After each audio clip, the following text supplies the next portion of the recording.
In the icy waters of the North Atlantic, where the Arctic Circle meets the unforgiving Norwegian Sea, Allied convoys embarked on a mission that would become both legendary and tragic. It was the winter of 1942, and the Soviet Union depended on supplies from Britain and the United States to withstand the relentless advance of the German Wehrmacht. Among these lifelines were convoys like PQ-6 and PQ-13, escorted by a mix of British Royal Navy destroyers, corvettes, and American naval vessels. Their mission was simple in objective yet perilous in execution: deliver tanks, ammunition, and essential foodstuffs to the Soviet ports of Murmansk and Arkhangelsk, all while traversing waters teeming with German U-boats, Luftwaffe reconnaissance, and the omnipresent threat of ice and storm.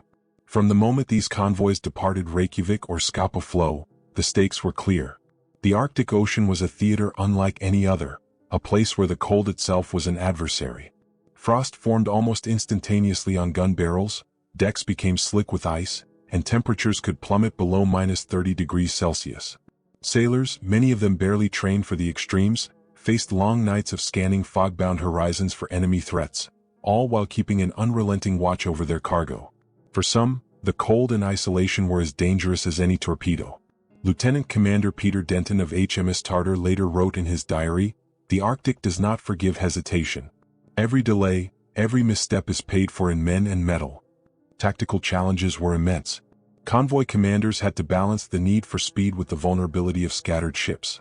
The Germans, aware of the Allied supply routes, employed wolfpack tactics, coordinated attacks by multiple U-boats designed to overwhelm the escorts and sink as many cargo ships as possible.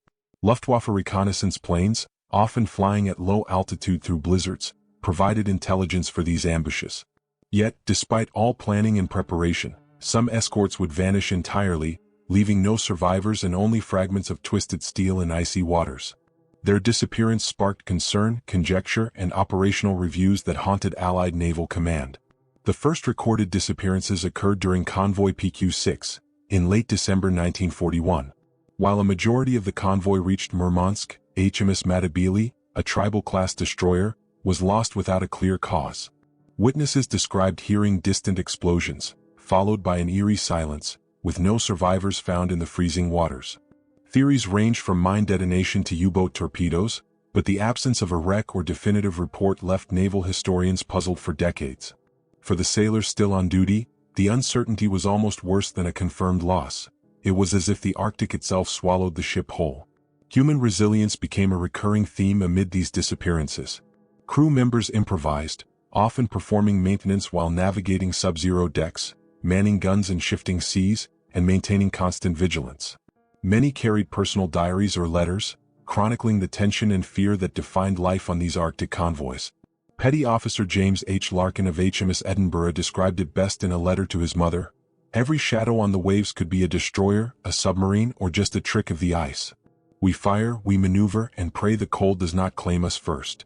These first-hand accounts would later serve as critical insight into both the psychological and physical toll exacted by the Arctic missions. Despite these hardships, the strategic importance of the Arctic route could not be overstated.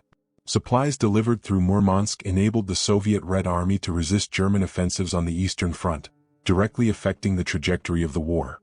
Every escort ship, whether lost or surviving, played a role in sustaining this lifeline.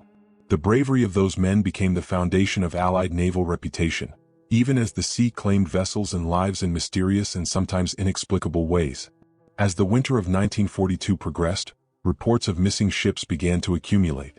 Not all disappearances were immediately explained. Some ships seemed to vanish mid-transit, leaving only fragmented distress calls and broken equipment recovered far from their intended course. These events introduced a haunting uncertainty into naval operations, forcing commanders to rethink convoy tactics, yet leaving a lingering question: how could fully operational escorts disappear in open water without leaving conclusive evidence? The story of these early Arctic convoy losses sets the stage for one of the most harrowing chapters in naval history. The combination of icy waters, relentless enemy forces, and the unpredictable fury of the northern seas created a perfect storm of danger. As historians and naval analysts pore over surviving records, diaries, and wreckage, the mystery endures. The unanswered questions of which ships were lost, why they vanished, and what lessons could have prevented these tragedies remain etched in the annals of World War II history.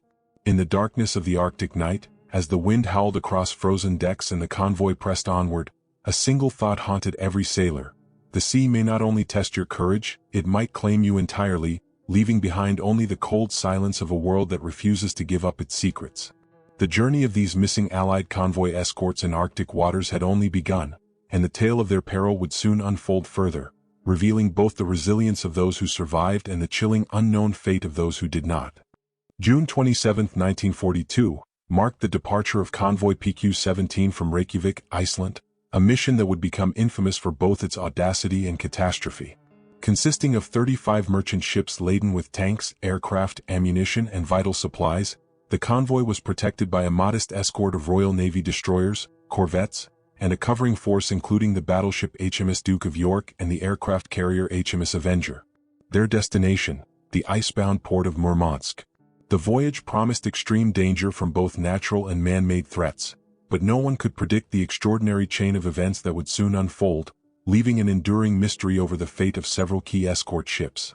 From the very outset, the convoy faced challenges that were emblematic of Arctic naval warfare. Dense fog, shifting ice floes, and violent storms slowed progress, while sub-zero temperatures turned simple maneuvers into life-threatening hazards. Decks were coated with slippery ice, guns frequently froze, and exposure left crew members vulnerable to frostbite. Lieutenant Commander John Winton of HMS Tartar recounted in his log, "Our men fought the sea as much as the enemy. Each wave threatened to sweep a soul overboard, each gust of wind could tear our rigging apart." Tension escalated on July 4 when British intelligence intercepted reports of a German surface fleet, including the battleship Tirpitz, moving into the Norwegian Sea. Fearful of an overwhelming attack, the Admiralty issued the fateful order, "Scatter the convoy." This command, intended to protect the convoy from annihilation by heavy surface units, inadvertently exposed the merchant vessels and many escorts to predation by U-boat wolfpacks. Ships that had relied on the protective shield of the convoy now sailed independently, becoming prime targets for the Kriegsmarine. Among the escorts that were affected was HMS Trinidad, a tribal-class destroyer assigned to shield the forward section of the convoy. On July 6, Trinidad engaged what was believed to be a German cruiser force near Bear Island. Torpedoed in a sudden strike, the destroyer suffered severe damage and was forced to retreat. Accounts from survivors describe chaotic scenes of water flooding the engine room and men clinging to debris as the ship listed violently. Official reports later noted that at least 25 crew members were killed, while others were rescued by accompanying corvettes, but several sections of the vessel and its crew vanished completely, leaving historians to speculate on the exact sequence of events. The American contribution to Arctic escorts, while limited, was not immune to tragedy. Detached ships from USS Wasp's accompanying flotilla faced severe weather and German reconnaissance planes, sometimes disappearing entirely from operational records. Radio signals captured sporadically suggested distress, but confirmation never arrived. Analysts at the time speculated that torpedo strikes, mines, or sudden ice collisions had claimed these vessels, but the lack of survivors or recovered wreckage rendered any conclusions uncertain. One message, transmitted in broken Morse code and never fully decrypted, simply read, "Under attack. Cannot hold position. Seek help," before cutting off abruptly, leaving a haunting ambiguity over the ship's fate. The consequences of scattering the convoy were catastrophic. Of the original 35 merchant ships, 24 were sunk by U-boats, aircraft, and mines, delivering a devastating blow to the Allied supply chain. The loss of the escorts magnified the tragedy, as crews who had trained for coordinated defense were now isolated against a cunning and experienced enemy. Naval historians such as Stephen Roskill later described PQ-17 as a study in fear, uncertainty, and the limits of human endurance under extreme stress, emphasizing the complex interplay of command decisions, environmental hazards, and enemy action. Yet even amid chaos, stories of resilience emerged. Sailors who survived torpedo attacks or managed to cling to life rafts in freezing waters demonstrated extraordinary courage. Petty Officer Thomas Harris of HMS Somali recalled, "I saw men go overboard and disappear in moments, yet some clung to debris for hours, singing hymns to keep warm. There was a grim determination in the silence of the sea that we must survive, no matter the cost." These accounts offer a human dimension to the operational statistics, highlighting both the fear and valor inherent in Arctic naval operations. Despite the overwhelming losses, the events of PQ-17 prompted significant operational reflection. The Admiralty revised convoy procedures, emphasizing tighter formations, improved communication, and more aggressive anti-submarine tactics. Still, questions lingered about the missing escorts. How could some vessels disappear entirely, leaving no wreckage, no survivors, and only fragmented radio transmissions? These mysteries lingered, seeding a narrative of uncertainty that would haunt the Arctic convoys for the remainder of the war. As PQ-17 limped toward Murmansk, with survivors clinging to life in the frigid northern waters, the full impact of the disaster began to emerge. Ships that had once sailed in disciplined formation now arrived piecemeal, battered, and depleted.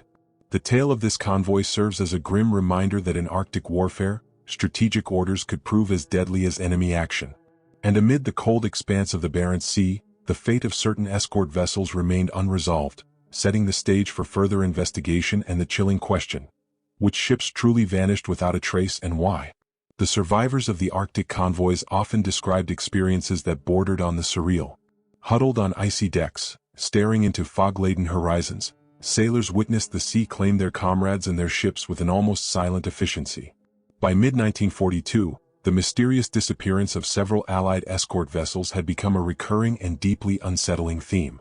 Among these, the cases of HMS Matabele, HMS Punjabi, and the American manned destroyer USS Sturtevant stood out, not merely for the tactical loss, but for the lingering questions surrounding their final hours. How could fully operational warships vanish in open waters, leaving no clear wreckage and scant survivor accounts? The answer, like the Arctic fog itself, remained elusive. HMS Matabele, a tribal-class destroyer, was on convoy duty in late December 1941, covering PQ-6. Reports indicate that the vessel was torpedoed by U-454 in the Barents Sea. Survivors recalled an explosion so violent that the ship broke apart within moments. Lieutenant Commander Peter Denton noted in his after-action report, "We lost all contact with Matabele suddenly. The sea, already treacherous, swallowed her before any coordinated rescue could be attempted. Only fragments of the vessel were later recovered, and the exact timeline of her sinking remains debated among historians." Similarly, HMS Punjabi met a mysterious fate while escorting convoy QP-8 in early 1942. After being torpedoed by U-662, she sank rapidly, leaving only scattered debris and frozen lifeboats. Some crew members were rescued, yet others were never accounted for, lost to the icy waters before their comrades could reach them. The combination of enemy fire, freezing temperatures, and limited visibility created a scenario where survival depended on both chance and extraordinary endurance. Surviving sailors later recalled that, in many cases, shipmates disappeared silently, their absence first noted by empty bunks or missing voices in the frigid night. The American destroyer USS Sturtevant, operating alongside British escorts, faced a similar enigma.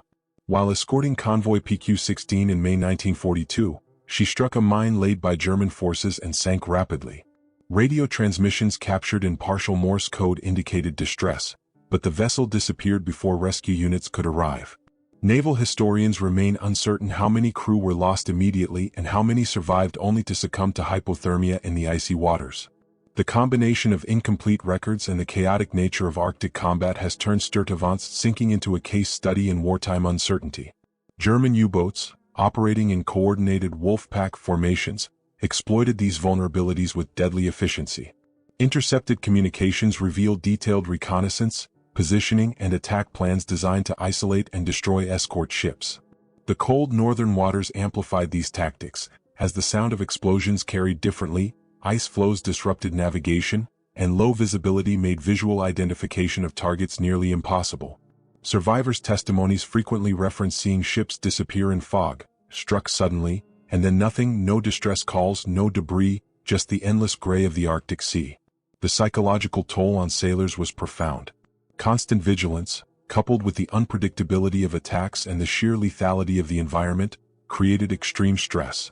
Diaries and letters reveal recurring themes: the terror of silence after a ship's disappearance, the dread of hearing only fragments of radio messages, and the haunting realization that at any moment, a vessel could vanish entirely. Petty Officer James H. Larkin wrote, "One moment you see the mast of a ship, the next the fog swallows it. You pray it is only out of sight, yet instinct whispers it is gone forever." From a tactical perspective, the repeated loss of escorts highlighted operational vulnerabilities. The Arctic convoy system, though strategically vital, required constant adaptation. Commanders adjusted formations, improved anti-submarine screening and increased air patrols, but even these changes could not entirely mitigate the inherent dangers of ice, fog and enemy action. Analysis of surviving records indicates that while U-boats and aircraft were responsible for the majority of losses, environmental factors often compounded the disaster, making some disappearances effectively untraceable. Modern researchers continue to investigate these lost vessels.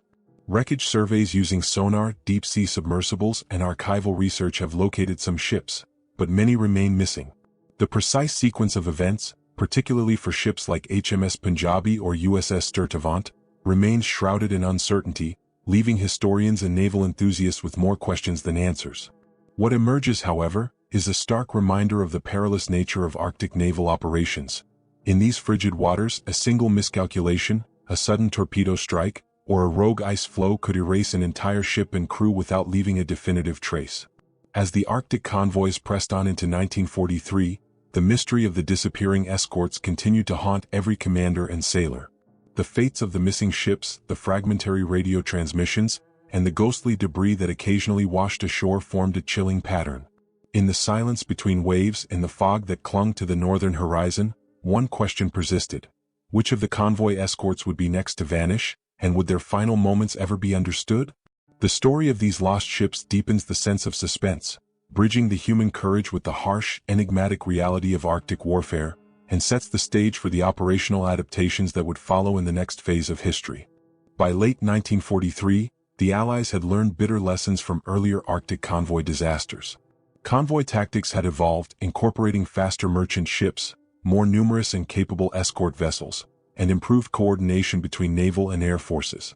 The Royal Navy introduced advanced radar systems on destroyers and corvettes, while anti-submarine warfare techniques were refined to counter the deadly efficiency of German U-boat wolf packs.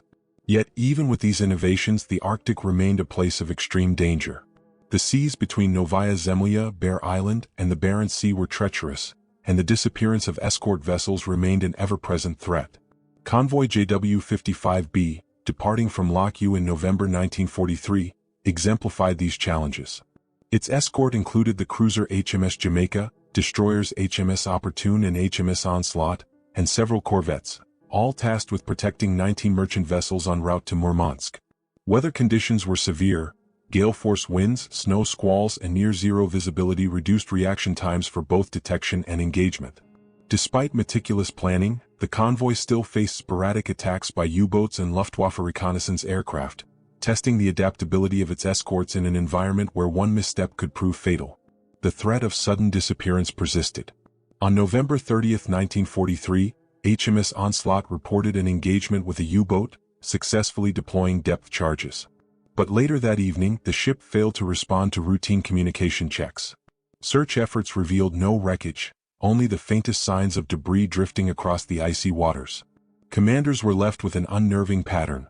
Well-equipped ships, operating within established convoy formations, could still vanish without warning. Such losses highlighted the relentless unpredictability of Arctic naval operations, where enemy action, extreme weather, and the unforgiving sea could converge with lethal precision. The human dimension of these missions remained both heroic and tragic. Sailors endured freezing temperatures, limited rations, and continuous watch shifts, maintaining anti-submarine stations on slippery, ice-coated decks. Petty Officer William Fraser of HMS Jamaica wrote in his diary, "The night is endless. Every shadow could conceal a torpedo, a U-boat, or nothing at all. Yet we man our stations because the ships we protect carry the lifeblood of a continent at war."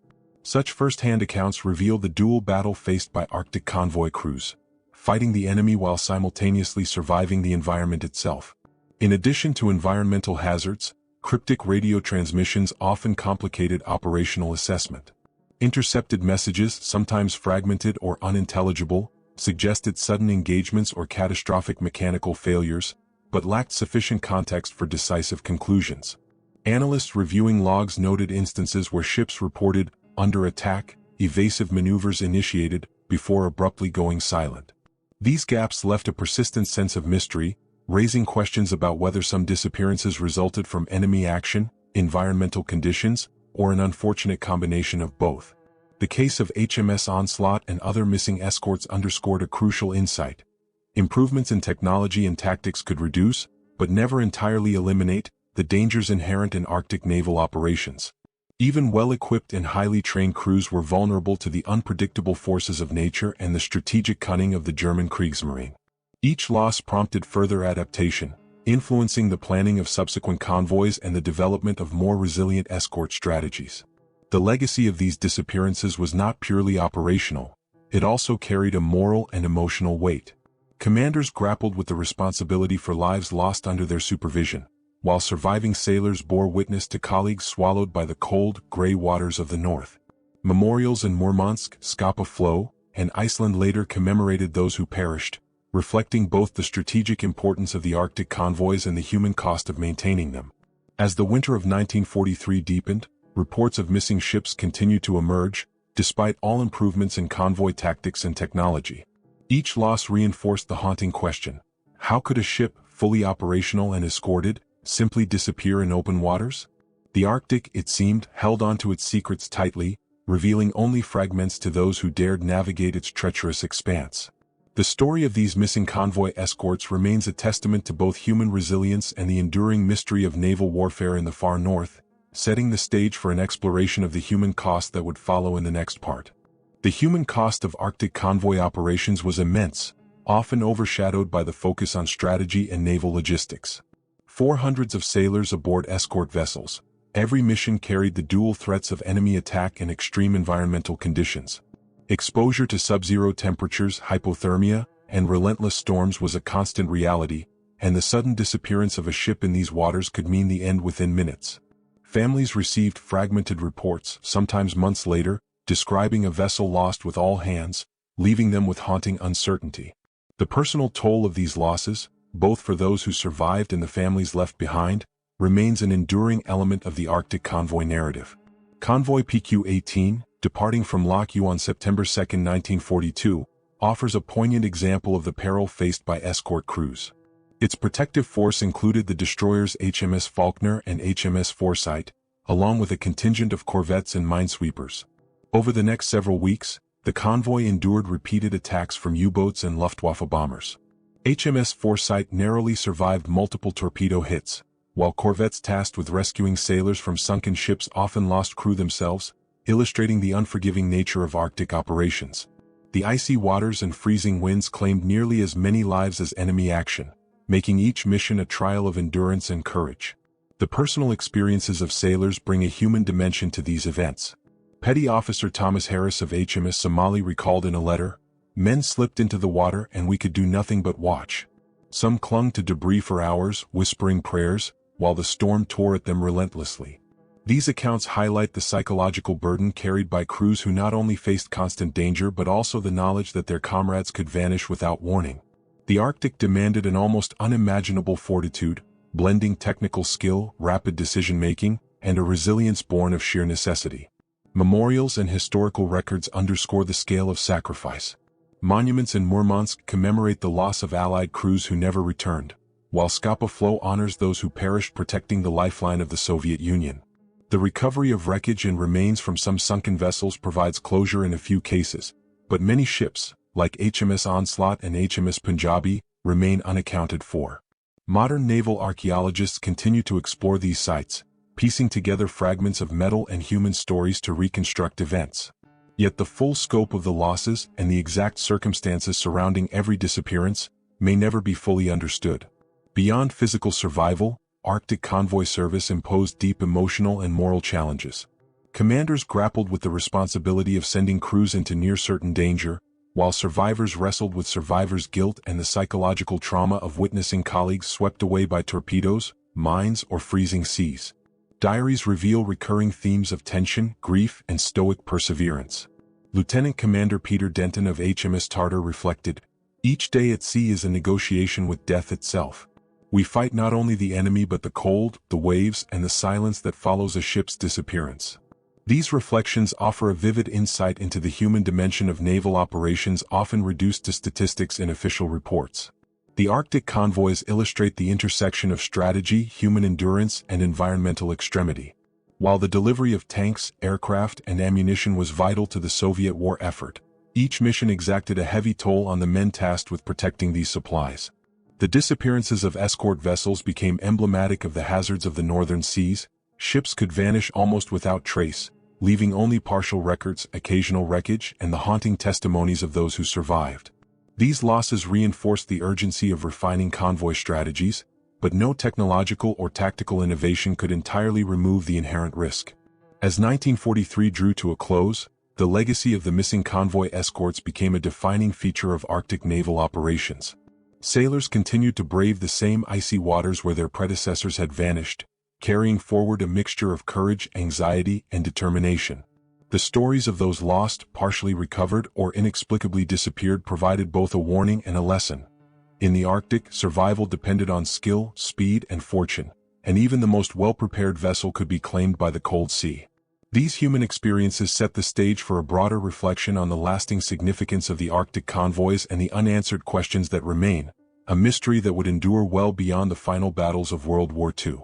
The Arctic convoys of World War II stand as a testament to both strategic necessity and the perilous unpredictability of naval warfare.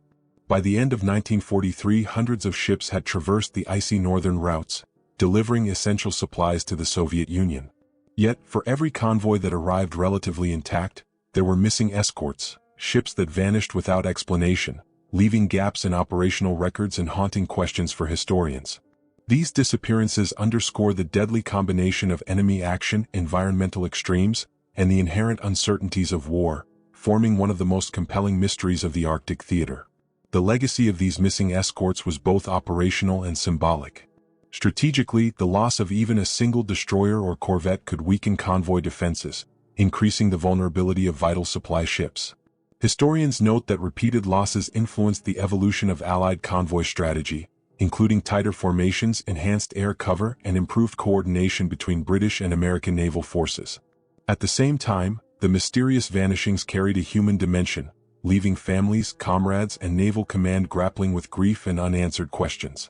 In letters home, sailors would often write of the ghost ships swallowed by the sea, reflecting both the literal and psychological presence of those lost in the Arctic waters. Investigations into these disappearances remain ongoing. Modern expeditions using sonar, remotely operated vehicles, and archival research have identified several wrecks, shedding light on some of the previously inexplicable losses. However, many ships like HMS Onslaught, HMS Punjabi, and portions of USS Sturtevant remain unaccounted for, their final moments lost to the frigid depths. Naval archaeologists and historians continue to piece together evidence from survivor testimonies, operational logs, and enemy reports, but the Arctic preserves its secrets with remarkable tenacity.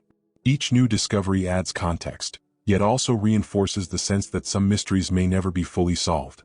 The Arctic convoy saga also illuminates the human cost of strategic necessity.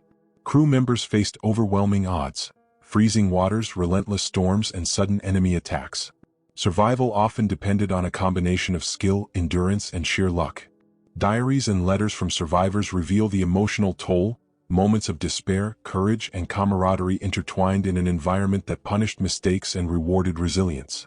Petty Officer James Larkin, reflecting on a convoy mission in early 1943, wrote, "We learned to trust the ship, trust the men beside you, and trust the sea only so far as it keeps you afloat. One false move, one misjudgment, and the Arctic would claim us all." The operational lessons of these convoys extend beyond the war itself. The repeated disappearances of escort vessels underscored the necessity of technological advancement in naval warfare.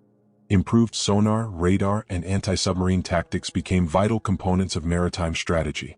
At the same time, the human experiences of Arctic sailors, enduring extreme conditions, maintaining vigilance under stress, and adapting to rapidly changing circumstances, offer enduring insights into leadership, teamwork, and resilience in life-and-death situations. The intersection of technology, environment, and human endurance remains a timeless lesson drawn from these perilous missions. Yet, despite these lessons, the questions endure. Why did some ships vanish without sending a full distress signal? Could more precise coordination or faster decision-making have prevented the loss of certain escorts? While historians can analyze logs, recover wrecks, and interpret survivor testimonies, some answers may be forever out of reach, leaving an enduring aura of mystery around these Arctic operations. The silence of the sea, punctuated only by the occasional discovery of debris or a wreck, serves as a stark reminder of the vastness and danger of the northern theater. Ultimately, the story of the missing Arctic convoy escorts is one of courage, sacrifice, and unresolved mystery. It highlights the bravery of sailors who ventured into one of the most hostile maritime environments on Earth, the relentless threats posed by enemy forces, and the unforgiving nature of the Arctic itself. As researchers continue to uncover fragments of history, the tale remains a powerful symbol of human endurance in the face of extreme adversity. The Arctic waters, cold and merciless, preserve the secrets of those lost ships, reminding us that even in war, some stories are only partially told, their final chapters written in silence beneath the icy waves.